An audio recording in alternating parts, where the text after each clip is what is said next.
정말 예수님이 오신 이유를 제대로 알고 우리의 믿음의 대각성이 다시 한번 이 시간에, 이 새벽에 마음의 결단으로 굳건히 설 수 있도록 그러한 말씀이 되기를 원합니다. 코끼리는 코가 짐이라고 생각하지 않습니다. 왜냐하면 그 코끼리 코를 통하여서 먹기도 하고 살아가는 그러한 방편이 아닙니까? 갈증을 느낄 때에 코끼리는 그 긴 코를 통하여서 물을 쭉 받아 올려서 여름에 그 시원한 냉수를 자기 온몸에 전달합니다. 그리고 덥게 되면 그 물로 뿜어가지고 또 반대로 자기 몸을 적시기도 합니다. 그렇습니다, 여러분. 신앙생활, 이것이 사실은 짐처럼 느껴지지 않아야 되겠지요. 왜냐하면 코끼리 코처럼 이렇게 신앙생활하는 이것이 저와 여러분을 살리는 것이고, 영원한 생명 물줄기를 뿜어가지고 나를 시원케 하고, 그리고 나를 영원토록 살아가게 하는 그러한 방편이기 때문에, 구원의 바늘에 들게 하는 것이기 때문에 짐처럼 느꼈다가 나중에 큰 코 다칩니다. 신앙생활을 짐처럼 느껴서 이거 못하겠다라고 뒷걸음질 치다가 큰일 다칩니다. 코끼리는 일시적으로 물을 끌어다니고 일시적으로 자기 몸을 식히는 그런 역할을 하지만, 우리가 이 신앙생활은 영원한 것이거든요. 영원한 생명을 주는 것이거든요. 오늘도 이 신앙생활을 짐처럼 느끼지 말고 마땅히 해야 될 일이고, 우리가 나를 살리는 구원의 유일한 대안인 것을, 유일한 길인 것을 알고 살아가기를 원합니다. 저와 여러분이 바로 그러한 모습, 그러한 은혜가 오늘도 이 새벽을 깨운 분명한 이유가 되기를 간절히 원합니다. 오늘 이 본문에 보면 17절만 하더라도 이 세상이라는 이 단어가 3번씩이나 강조가 되고 있습니다. 세상. 이 두 구절 속에 이렇게 세상이라는 단어가 강조되면서 3번씩이나 나오는 이유가 무엇인가? 하나님이 그처럼 이 지대하게 저와 여러분이 살고 있는 이 세상, 그리고 여기서 이야기하는 이 세상의 대상인 저와 여러분 인류에게 관심이 많다는 것입니다. 얼마나 관심이 많은지 모릅니다. 저를, 여러분을 오늘 이 시간도 집중적인 관심의 대상으로 우리를 바라보고 계십니다. 그저 주목하고 계십니다. 그의 시선이 불꽃 같은 눈동자로 고정하여 보시고 계시는 거죠. 언젠가는 그런 비유를 제가 여러분에게 드린 적이 있을 것입니다. 주목하고 불꽃 같은 눈동자로 바라본다는 것은 이렇게 이해하면 될 것이다라고. 어떻게 해요? 10cm 가까이에서 나를 쳐다보고 있다. 그 누군가가 나를 10cm 가까이에서 쳐다보고 있다. 그러면 어떤 모습으로 나를 바라보고 있을까? 그게 바로 하나님이 불꽃 같은 눈동자로 바라본다. 10cm 가까이에서 나를 늘 따라보면서 아주 집중하여 바라본다. 하나님이 그만큼 관심이 많다는 것입니다. 오늘 이 세상을 이처럼 사랑하사, 어제 우리 본문 말씀을 묵상했습니다마는, 하나님이 세상을 이처럼 사랑하사 이 세상이라는 이 사랑에 대한 이 관심이 이제 우주적인 관심에서 집중적으로 이 세상에 인류가 살고 있는, 인간이 살고 있는, 하나님의 형상으로 지은 바 된 인간이 살고 있는 그 인간 한 사람 한 사람에게 집중적인 관심이 옮겨지는 그러한 순간입니다. 여러분, 사랑하는 여러분, 그래서 하나님은 이 인류를 이토록 사랑하기에 그가 이 세상이 이렇게 변하면서 변질되어 멸망으로 치닫는 것을 원치 않는다는 것입니다. 이만큼 관심이 있기에 이렇게 사랑과 관심을 가지고 있는 이 땅에 어찌 이 땅을 내팽개치겠느냐 하는 것입니다. 그럴 수 없다는 것입니다. 가만두면 멸망할 수밖에 없고, 원래 이 세상은 선하게 지었잖아요. 근데 악이 가득 찼거든요. 내어두면 멸망당할 수밖에 없기에 아주 그분의 독단의 방법을 선택한 겁니다. 이 방법이 선택되지 아니하고서는 도저히 저와 여러분이 살아날 길이 없었던 겁니다. 그래서 예수님이 이 땅에 보내신 겁니다. 자, 이 자연스러운 멸망 속에 할 수 없이 구원의 손을 내밀지 않을 수 없도록 하나님은 이 세상에 예수님을 보내기를 작정하신 것입니다. 이 세상이라는 단어가 오늘 이 본문에 나올 때에 두말할 필요 없이 하나님의 창조의 이 세계의 관심에 아주 집중화되어 있는 것을 보게 됩니다. 인간의 타락한 이 집중화된 이 타락성 속에 심판에 놓여 있는 인간들에게, 즉 사랑과 관심의 대상이 심판과 저주의 대상이 되어버린 이러한 모습 속에 우리 하나님의 사랑이 이제 최종적인 그러한 심판과 구원의 그 갈림길에 서 있던 저와 여러분에게 구원의 손을 내밀기 시작한 것입니다. 그런데 정말 우리 하나님이 이 땅에 심판의 목적을 우선으로 두셨을까? 그게 결코 아니라는 것을 오늘 본문을 통하여 일러주는 것이죠. 죄를 짓는 모든 이들에게 무조건 심판만 하시기 위하여, 그 심판의 무서움, 저주를 위하여서 그분의 계획이 있었을까? 그건 아니라는 것입니다. 원래 하나님은 계획은 심판의 계획이 없었다는 것입니다. 결코 심판의 계획이 없다는 것입니다. 하나님이 이처럼 세상을 너무나 사랑했기에 전부가 다 구원받기를 원했다는 것입니다. 그러한 구원에 대한 이야기를 오늘 우리에게 다시 한번 재강조하는 모습이 오늘 주님의 음성입니다. 세례 요한은 심판에 대해서 그토록 이야기한 것은, 어찌 보면 이 세례 요한의 이야기는 가만히 계속 읽어가다 보면 예수님의 초림에 대한 이야기라기보다도 예수님의 재림에 대한 이야기가 더 가깝다 하는 것을 느끼게 됩니다. 그분이 오신 그런 이야기, 그분이 오면 나무 뿌리가 도끼에 놓여 있다, 이런 등등의 가만히 메시지를 바라보면 초림 사역이 아니라 오히려 재림 주로 오시는 예수님에 대한 그러한 부분에 역점을 두고 있지 않을까 하는 그러한 생각을 가져봅니다. 그러나 예수님의 초림의 사역은 오늘 무엇인가? 오늘 크기에 대한 이야기를 좀 더 구체적으로 이야기를 해보고자 합니다. 정말 예수님이 오시는 그 진짜 목적은 바로 이 구원이라는 사실입니다. 한 사람도 멸망하지 않고, 어쩌면 우리 인류의 보편적인 이 모든 이들에게 구원의 소식을 전하기 위해서 그분이 직접 오신 것이라는 것입니다. 여러분, 그의 이름의 뜻이 뭡니까? 자기 백성을 죄에서 구원할 자잖아요. 자기 백성을 죄에서 구원할 자.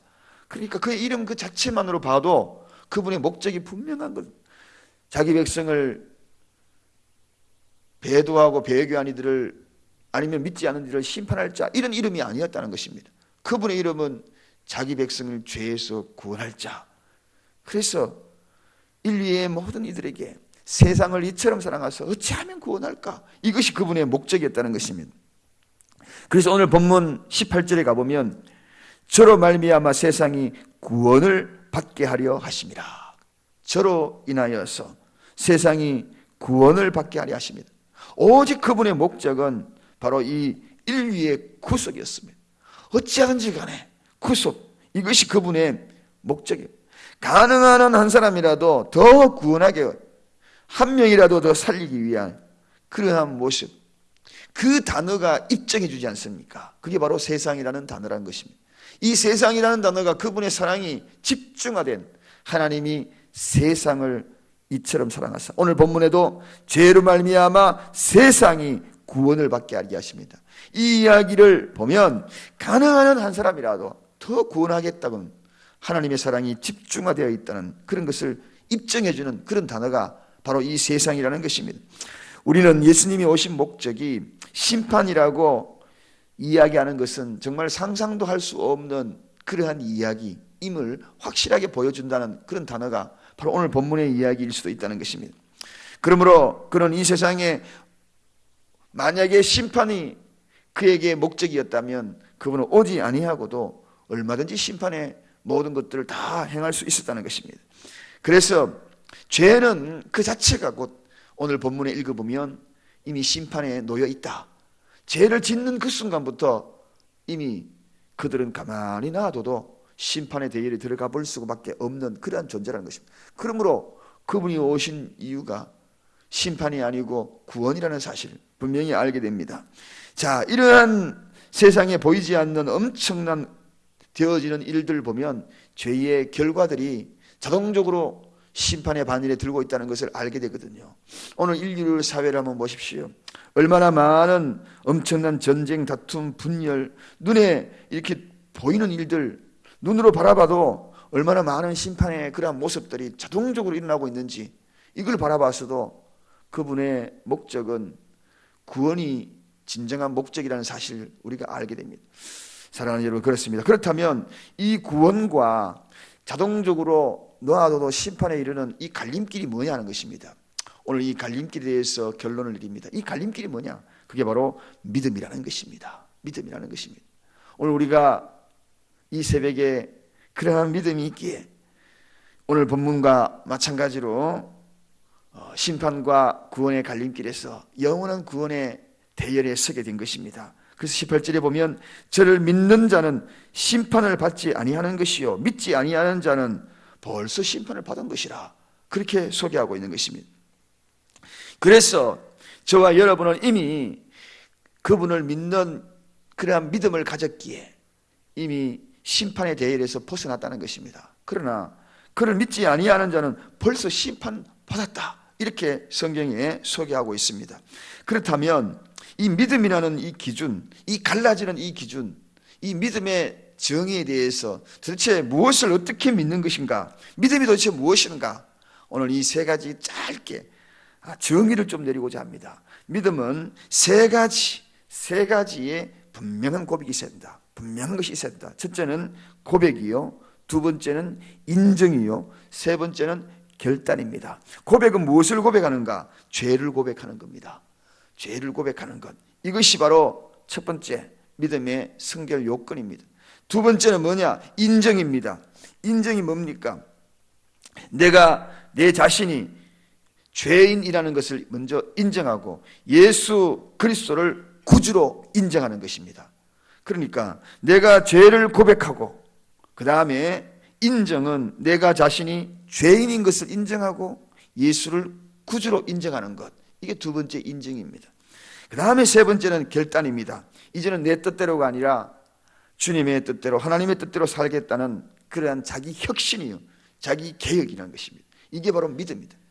다시 한번 말씀을 드리면 고백, 인정, 결단, 이것을 통하여서 내 삶의 모든 삶의 방향이 전환되는 것입니다. 쉬운 것 같지만 쉽지는 않습니다. 믿음이란 쉬우면서도 어려운 것이요, 간단하면서도 어찌 보면 아주 복잡한 것입니다. 단순하게 예수를 믿는다 어떻게 믿을 것인가, 어떤 것이 믿는 것인가, 그 믿음에 대한 부분을 분명히 해야 이 갈림길에서 구원으로 옮겨지는 것입니다. 다시 한번 말씀을 드립니다.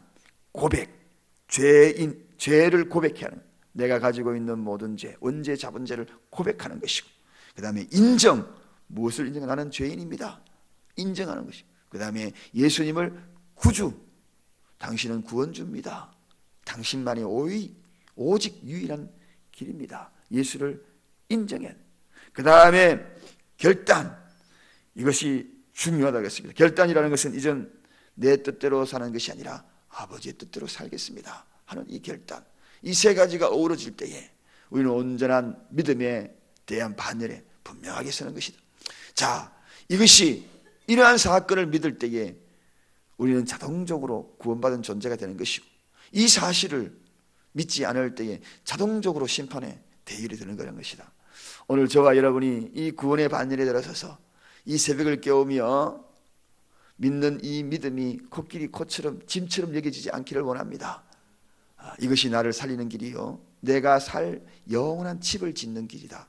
오늘도 이런 새벽에 이른 아침부터 집을 짓는, 천국의 집을 짓는 여러분이 살 영원한 집을 짓는 여러분, 그러므로 무겁게 여기지 말고 가볍게 여기면서, 또 힘들고 어렵고 고통스러운 일이 있더라도 내가 살 집을 짓는다. 어떤 분이 시골에 자기 집을 지을 때 찜질방까지 같이 겸해서 짓는데, 그러니까요, 황토옥을 지어가지고 온 얼굴에 황토칠을 해가도 노래 부르면서 짓더라고요. 우리가 천국집을 짓는 여러분, 오늘도 인생에 여러 가지 힘들이 있어도 내가 살 영원한 집을 짓는 그러한 곳을 아름답게 지어가는 저와 여러분이 되시기를 간절히 축원드립니다. 기도하겠습니다. 하나님 아버지 감사합니다.